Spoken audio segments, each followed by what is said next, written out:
Hi friends. I was out in the garden today and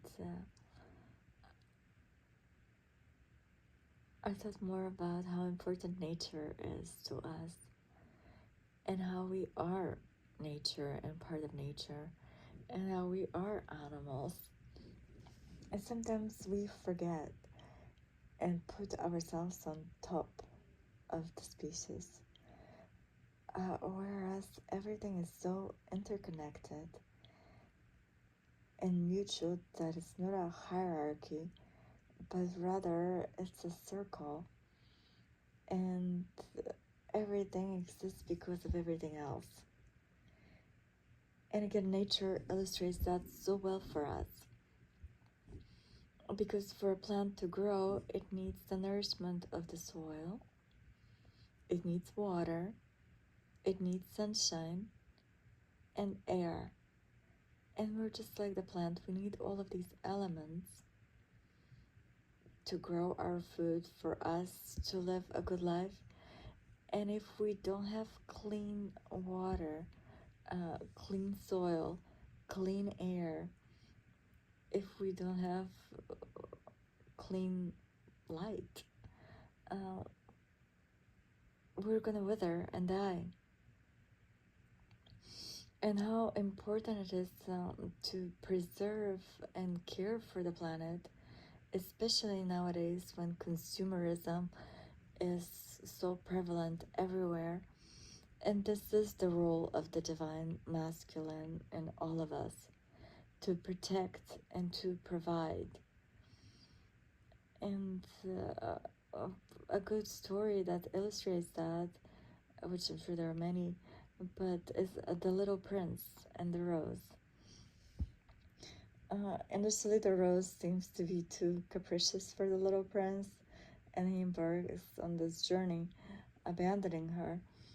And on the journey, he meets all kinds of people that are obsessed over different things, whether it is just pure greed, or people who are in love with their own voice and talking without saying much, the politician, or people that feel that they need to account for everything and count everything, and that makes them feel powerful. So all these ego trips that we're all susceptible to. But at one point we realize what truly matters and what truly nourishes and nurtures us is not when we try to build this big self-image and be on top of the world and be better than other people, but when we actually give of ourselves, when we are of service, when we care for something or someone. And this is when we feel the most love, when we're actually giving of ourselves, whether it is our time, resources, attention, which they all are synonymous in a way. But this is what is important, and that's what makes you feel really fulfilled. At least that's what makes me feel really fulfilled. Not when I'm trying to grab things for myself and build myself up and have this, that, and whatever, but when I'm able to the best of my abilities, care for someone or something, even if it's just smiling at someone if they're having a difficult day, or making food for somebody, or like with the garden, like taking care of some plants or taking care of my cats. And the more people and plants and animals I can reach and give parts of myself to them, the more connected I feel to everyone and everything, because I'm giving up pieces of myself. And the more I see myself in everyone and everything, and there's just this overwhelming love, like how the sun loves me, and the earth loves me, and the wind loves me, and the water loves me, and the earth is giving of itself to us completely for free, so much abundance.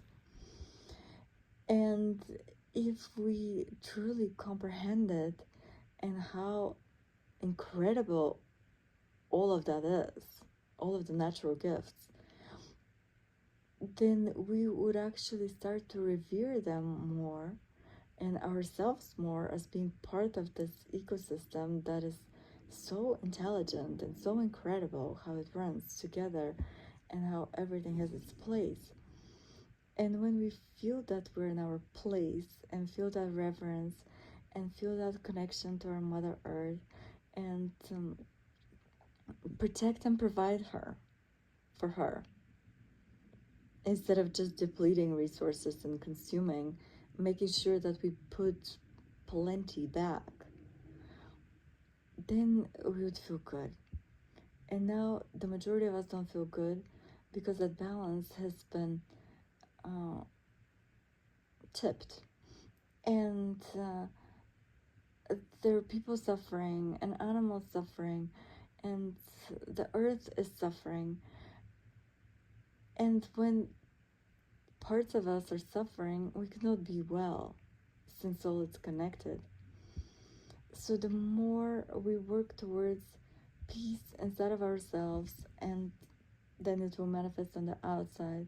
And when we care for ourselves and we care for the earth and we care for each other, we can restore that balance by taking our rightful place in the family of all things, to quote Mary Oliver, and returning to our innocence and our original function, and remembering the things that are natural to us instead of going against ourselves and trying to accumulate more and add on external things to feel better. The key is to give of yourself, and then it comes back to you multiplied. And this is what the divine feminine and masculine does, right? The healthy divine masculine gives, protects, provides, establishes that safety. And then the feminine multiplies, nurtures, and gives back whatever the masculine gave. It could be like tenfold more. And when we come to that balance within and have that healthy, like, symbiotic relationship, then we can establish it again without. And when everybody is fulfilling what comes natural to them and has that connection with the natural world and realizes we are a part of the natural world and everything about us is natural, then there'll be so much more harmony and peace and love and joy. Because when you're in harmony within, you're in harmony with the outside, and the outside is a reflection of the inside. And the more people harmonize within, the more harmonized the world will become. And especially for men, part of this harmonizing, which is really, really important, is to work with sexual energy, because this is life force energy. And desire is really strong energy. But if this desire stays in the lower chakras, we are driven more from the ego of just accumulate and take. Like, I see a flower, I pick it. I want it, I pick it. I see this, I want it, I get it. And this energy can be very destructive. Whereas if we take that desire and pull it up, and through the heart, and when the heart is open and not blocked by pain and grief, then we can naturally, just by focusing on that desire for a short period of time and truly feeling like what it would be like to have it when it's a heart's desire, and you're like, oh, I really would like this, or I really want to be more loving or kind. It doesn't have to be a thing. And just focusing on love, on kindness, on selflessness, you evoke those feelings inside of yourself. It's like dropping a seed, and then all of a sudden you're given opportunities to practice and develop that quality, if quality is what you're after, which there's nothing wrong to be after material things, but it's good to balance the material with the spiritual. Uh, and it's important to recognize that opportunity when you're given, the ability to practice what you ask for. So let's say you ask for patience, and then you're going to be put into situations that trigger you and make you really impatient, so you can develop patience. Another story is think about the Wizard of Oz and how they went on this long journey, and all the things that they lacked, they realized they always had within. They just needed the opportunity to uncover them, and they didn't need any magician or anybody else to just grant them to them. But the magic is inside. And when we know that this is how it works, which again is natural to us, we can be grateful for all of the lessons and truly enjoy this journey of life, which is so amazing and incredible and mind-blowing. And every day when we wake up, we are gonna feel this overwhelming gratitude that we get to be part of all of that and experience all the beauty on earth, and experience so much through our senses, and experience love, and experience the joy of giving and sharing of ourselves, and then the joy of receiving, which if you give this to somebody, it doesn't mean that what you need to receive later on is going to come from that place.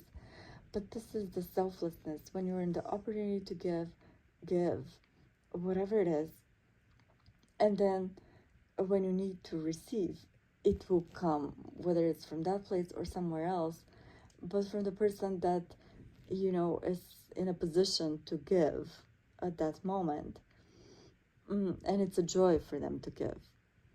And when life is like that, it just becomes this really beautiful flow where you don't worry about anything, and really, like, when you ask, it is given. You just have to be in the receptive mode and trust that it will be given, and be attentive. And it's surprising where it comes from, and it's delightful where it comes from, because you think like, oh wow, this is so cool, because the universe wants to play with us. It doesn't want to repeat things. It's not predictable. It wants to invent newer and newer ways, and more exciting pathways, and things that have not been created before, which everything has been created, it just needs to be uncovered. But to practice all of these instead of just that same old I work for money, this 9 to 5 job, or which that's totally fine, but there's so many other ways of getting things, and so many other ways of doing work, and so many other ways of structuring the workday, and so it's just, the possibilities are infinite, and we're here to play, uncover them, share them, and instead of convincing one another this is the right way, realize that all ways are the right ways. There's not a single way. We're all creating our pathway as we go. And this is what we came for, to have fun and play.